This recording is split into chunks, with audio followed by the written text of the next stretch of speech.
Okay, this lesson is gonna be on the titration of acid and base.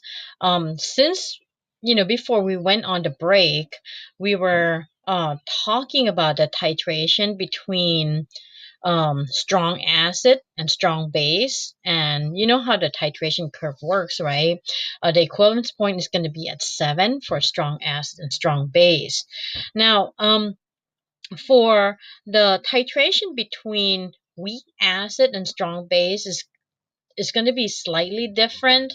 For example, this one you have the titration between a weak acid, acetic acid, okay, and then sodium hydroxide, which is strong base. So now, if you look at a titration curve, you can see that the compound or the solution that is in the flask right here is the weak acid, acetic acid. Now let's say if you put in zero point 0.1 molar of the acid at the beginning, you don't have any base yet. Okay, so you can actually calculate the pH of the solution before that titration by using the Ka value, because that's the only thing you have. You have Ka is equal to the concentration of the acetic acid, acetate ion, and then the hydronium ion, right? And then divide by the concentration of the acetic acid. So now you can just find the pH from here because there's no reaction from the sodium hydroxide yet. Okay, so now as you start adding the hydroxide to the solution, okay, so some of the acetic acid will start to react with the sodium hydroxide. So now the concentration of acetic acid start to decrease and there will be more accumulation of the acetate ion. Okay, so now you can see that the pH start over here start to rise, but you have to understand at this point you will have both acetic acid and the acetate ion existing in the solution. So now anytime when you have a weak acid and a conjugate base in the solution, you basically have the buffer, right? So now so over here, this region is going to be buffer region. Now, what happened at the half point? Half point meaning has this meaning. Let me scroll down.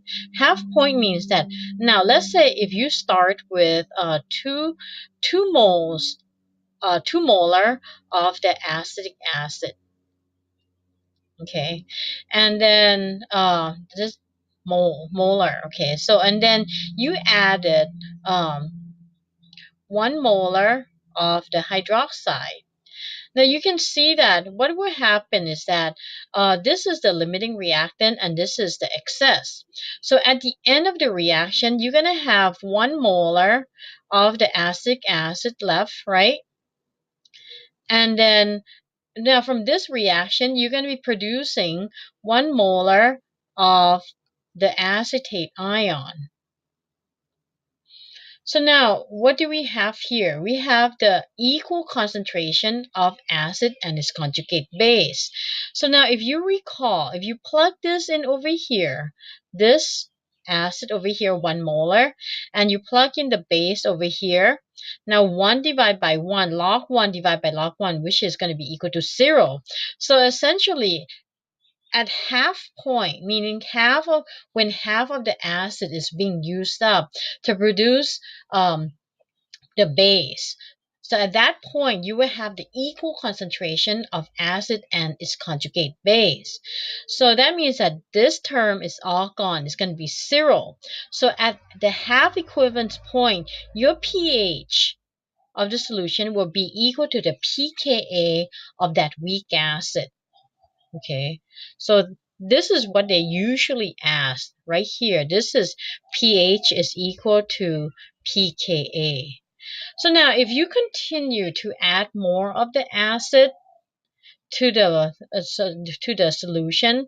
So at this point right here, more and more of the acids start to deplete until it reaches the equivalence point right here, the equivalence point right here.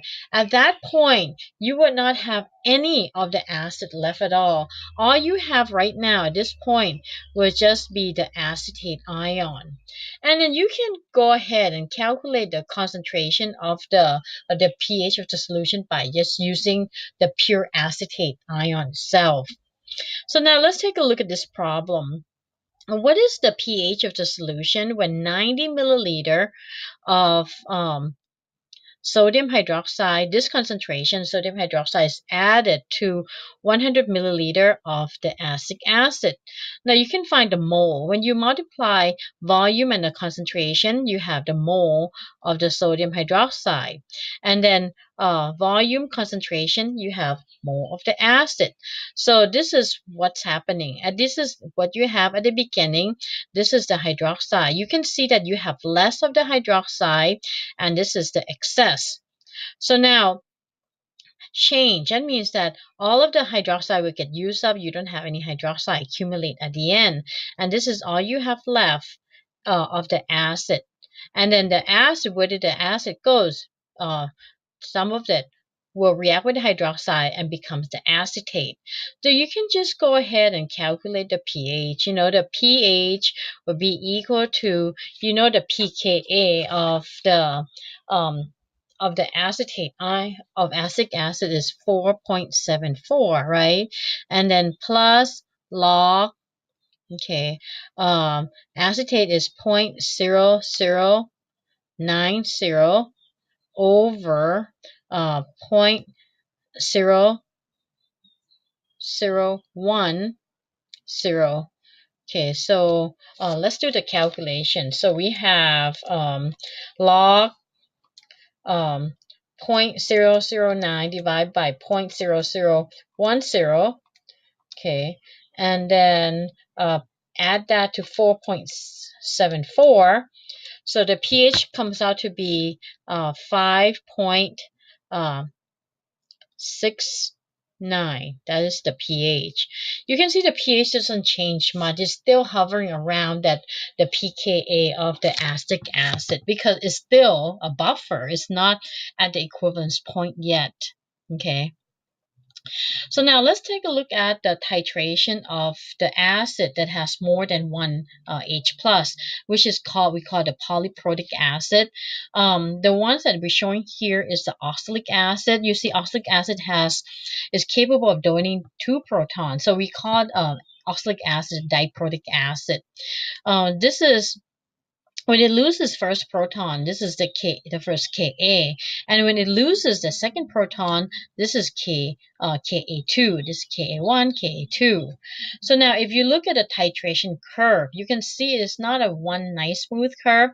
The first section here represents the titration between the H2C2O4 and oxalic acid. So right here, this is the first reaction. So now over here, okay, so now right here, all you have left at this point will just be the hydrogen oxalate. Now it starts to react with the hydroxide. So this reaction right here represents the strip of the second proton. And then at the equivalence point, you don't have any of the protonate oxalate ion left. All you have here is just pure oxalate ion. That's it. That's all you have. And you can't find the pH of the solution from there. Okay. So now what about if you do the titration between weak base and a strong acid? For example, if you were to do titration between ammonia and hydrochloric acid, and then it will produce ammonium and water, right? Okay. Oh, I have to stop. I'm gonna continue with the next one, okay?